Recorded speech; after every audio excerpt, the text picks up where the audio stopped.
Que se passe-t-il dans notre assiette? Famine dans certaines parties du monde, obésité, malbouffe et gaspillage alimentaire dans d'autres. Et qu'en sera-t-il demain, en 2050, lorsque nous serons 9 milliards sur la Terre? C'est le thème de cette exposition qui se passe ici, à Bruxelles, à Tour et Taxi, jusque juin 2012. C'est aussi l'occasion pour Europarl TV de discuter alimentation avec un eurodéputé. Alors, à table?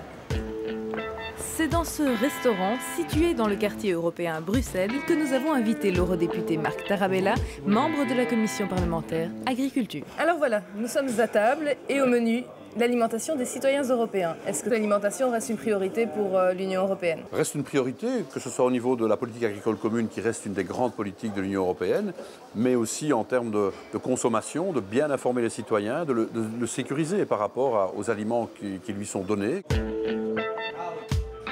Nos entrées sont à table. Moi, je vous propose en entrée la question de la quantité de l'alimentation, avec tout de suite un premier clip que je vous montre. D'accord, volontiers. Nous serons 9 milliards d'êtres humains sur la Terre en 2050, alors que la Terre et ses ressources n'augmenteront certainement pas. Les pays en voie de développement feront certainement face à la famine. Quelle solution? Une agriculture différente, plus variée au niveau local pour satisfaire les populations pauvres? Entre-temps, dans les pays les plus développés, chaque année, près de 179 kilos de nourriture sont jetés par personne. Donc voilà, si on pouvait définir 3 axes pour qu'il y ait assez à manger pour tout le monde, pour les 9 milliards de personnes en 2050. Diminuer le gaspillage là où on croule sous les denrées alimentaires. C'est anormal. 2, privilégier l'agriculture comme politique partout dans le monde et pas le commerce international. Le commerce international ne doit plus être une priorité, surtout pour les denrées alimentaires. Une agriculture plus locale alors? Agriculture plus locale. Et évidemment, en termes de consommation, un axe, c'est de faire en sorte que les citoyens prennent conscience qu'ils font consommer plus localement. Peut-être mieux faire vivre le producteur qui est à côté de chez soi. Aujourd'hui, la distribution vit bien, l'industrie agroalimentaire vit bien, et ce sont les producteurs qui trinquent. Il faut aider les producteurs à pouvoir vivre de leur métier. Merci, bon appétit. Bon appétit.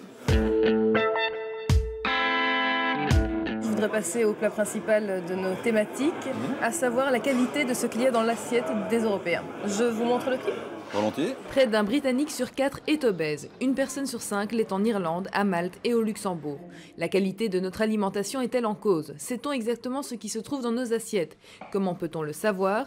L'étiquetage alimentaire vient de faire l'objet d'une nouvelle réglementation européenne. Pourra-t-on un jour avoir dans son assiette de la nourriture issue du clonage? Qu'en est-il de notre résistance aux antibiotiques? Quand on parle de la qualité de ce qu'il y a dans notre assiette, on pense surtout sécurité alimentaire et hygiène? Oui, et je pense qu'en Europe, on peut s'enorgueillir d'avoir un système, notamment de traçabilité, notamment pour la viande, mais pas uniquement. Et je pense qu'on a une sécurité dans notre assiette qui est relativement importante, et un étiquetage des denrées alimentaires qui est relativement précis et qui permet d'avoir une bonne information. Alors il ne faut pas trop d'informations, sinon celle-ci est tuée, évidemment. Et il faut une information, par exemple, par rapport à l'énergie.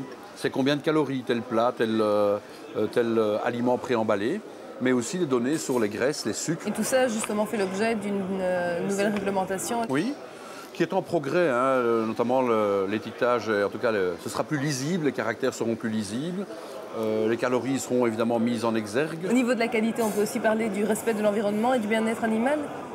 Bien sûr, c'est une valeur que l'Union européenne intègre de plus en plus par rapport à des législations qui se succèdent et qui veillent au bien-être animal, sans doute que beaucoup plus que d'autres parties du monde, mais aussi à la méthode de production qui doit être plus respectueuse de l'environnement, des animaux. Le clonage Le clonage, on n'est pas réceptif. Pourquoi faire souffrir les animaux alors qu'on peut produire tout à fait autrement et en suffisance? De même que les antibiotiques, il faut lutter contre les antibiotiques. Aujourd'hui, la moitié des antibiotiques produits en Europe servent à l'alimentation du bétail. Ça n'a pas de sens. Et d'ailleurs, en termes de santé publique, ça représente un danger pour les citoyens qui sont de plus en plus résistants à certains virus parce qu'ils mangent des antibiotiques sans le savoir.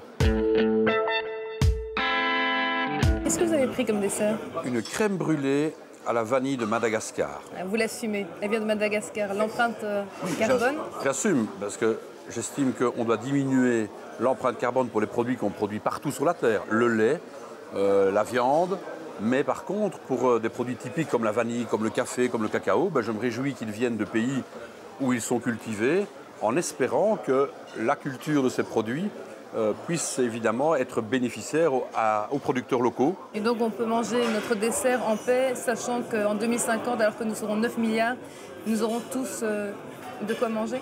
On doit l'espérer et faire en sorte que les producteurs européens soient toujours des gens qui soient fiers de leur métier, puisqu'on leur a conféré à quelques pourcents d'entre eux le rôle de nourrir tout le monde. Eh bien, bon appétit. Bon appétit à vous. Merci.